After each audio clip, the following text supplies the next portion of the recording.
What is up, guys? Rick Hackus here with some new Rise of Iron information that has just released, this time pertaining to Felwinter's Peak, the new social space coming to Destiny with the expansion. Now, this information is of course coming from Game Informer. Their original article is going to be linked in the description down below, but they kind of did a tour of Felwinter's Peak, and there was some developers talking about some of the things Felwinter's Peak has and some of the things that differentiate it from the current social spaces in the game. So that's what we're going to be going over in today's video. Now, functionally, the Felwinter's Peak social space will act very similarly to the Reef. The developers actually said that Felwinter's Peak is not looking to replace the tower. The tower is still going to be the go-to social space to kind of be able to do everything. It has, all of these NPCs that allow you to do so many different things.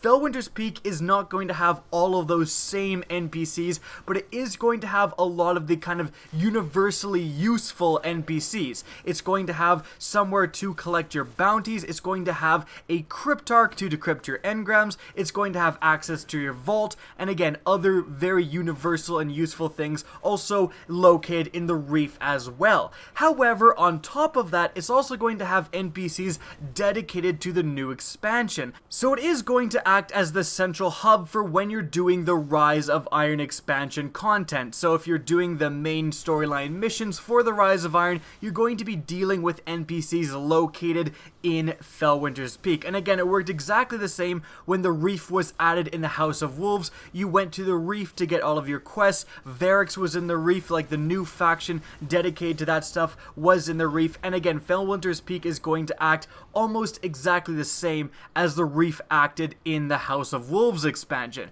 Now, there were some interesting things I did notice with the NPCs. Firstly, we have this NPC, which is offering, very obviously, new Rise of Iron bounties. However, if you look at the top left, he's leveling up your Vanguard. So I'm not exactly sure how this works. Is this an entirely new Vanguard NPC, and you can level up your Vanguard doing these totally different Rise of Iron quests? For example, can you go to the tower, get all of these normal bounties, and then, complete them, level up your Vanguard a certain amount, and then go to Felwinter's Peak, grab these new Rise of Iron bounties, and level it up even more? Or perhaps this is just a placeholder icon because of course they're still working on the expansion, and this is kind of a sneak peek at the new faction that we're going to be able to get. Again, just like Varix in the Reef, where he actually levels up a different faction separate from something like the Vanguard, and he awards specific rewards because of that. Like, could this NPC be acting like that and it just shows Vanguard ranking because it's a placeholder? I'm not exactly sure. Additionally, of course, from screenshots we've already seen, the cryptarch, apart from just decrypting your engrams in Felwinter's Peak, is also going to offer some of the new artifacts with insane new abilities, so that's also quite exciting. Additionally, a big change that was revealed is that the Iron Banner is no longer going to be held in its traditional spot at the opened up area in the back of the tower, and it is now going to be held in Felwinter's Peak.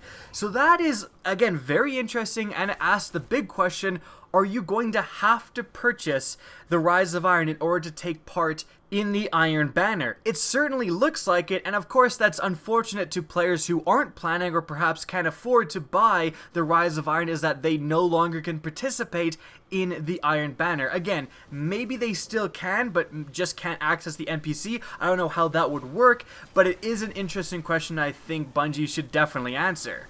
Now, on top of all of that, there was a few more very interesting pieces of information that talked about how Felwinter's Peak is a little bit different from any other social space currently in the game. Firstly, when you get the Rise of Iron, you won't initially have access to Felwinter's Peak. You actually have to complete a mission where you go in and liberate it from its current fallen owner. So you have to go in, kick the fallen out, and then you can utilize it as a proper social space.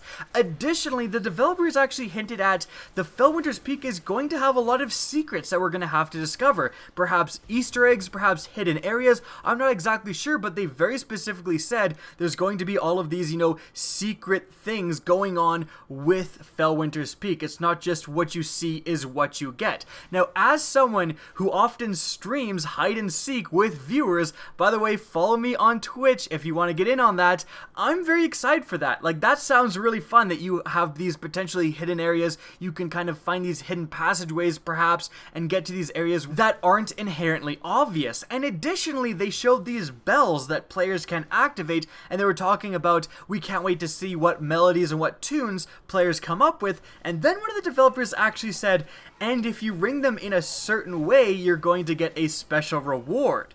Now, the other developer kind of said, like, no, like, you're joking, right? But it wasn't exactly clear if they are joking. I hope that's actually the case and that there's a secret way. Perhaps if you actually do the Rise of Iron melody with the bells, you're going to get a special reward. Perhaps it's just an Easter egg, perhaps it's a weapon, like, I don't know. But that's something pretty cool that I'm sure players are going to be trying to crack the code, even if it's real or not. If that developer was just purely trolling, it's still going to make a lot of people try to ring those bells in the right order.